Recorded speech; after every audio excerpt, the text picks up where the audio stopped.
আমার আল্লাহ বলে এই জমিনটা আমি পুরায়া তামা বানা দিব। এই জমিনের মধ্যে যত পানি আছে পানিগুলো আমি আল্লাহ পুরায়া ছাই বানা দিব। যেদিন কিচ্ছু বলতে কিচ্ছু থাকবে না, সেদিন থাকবে শুধু আমার আল্লাহ। আজকে কার জন্য সুদ খাও, কার জন্য ঘুষ খাও, কার জন্য ব্যভিচার করো, কার জন্য অন্যায় করো রে মন, কার জন্য তোমরা এত বাহাদুরি করো। আরে আজকে একটা কথা বলতে গেলে কষ্ট হয়।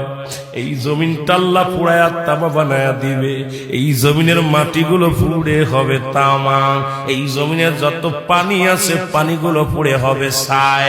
এই দুনিয়ার মধ্যে কিচ্ছু যেদিন থাকবে না, ওই তুরস্কের কত বাহাদুর, কত টাকাওয়ালা মিনিটের মধ্যে 30 সেকেন্ডের ভূমিকম্পে পথের ফকির হয়ে গেছে, রাস্তার ভিখারি হয়ে গেছে।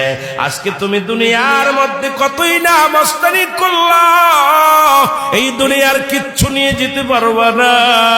এই মুসলমান, 1 নাম্বার মানুষের মৃত্যু হলে 1 নাম্বার বিপদ হলো মানুষের মরণ, 2 নাম্বার বিপদ হলো কবর, 3 নাম্বার বিপদ হলো কিয়ামতের ময়দান। একবার কেন চিন্তা করো না রে মন, একবার 1 নাম্বার মরণ, 1 নাম্বার বিপদ হলো মানুষের মরণ। এই মরণের পেয়ালা পান করতে হবে, এর মধ্যে কোন সন্দেহ নাই। জোরে জোরে চিল্লায়া বলা যাবে না, ঠিক কিনা?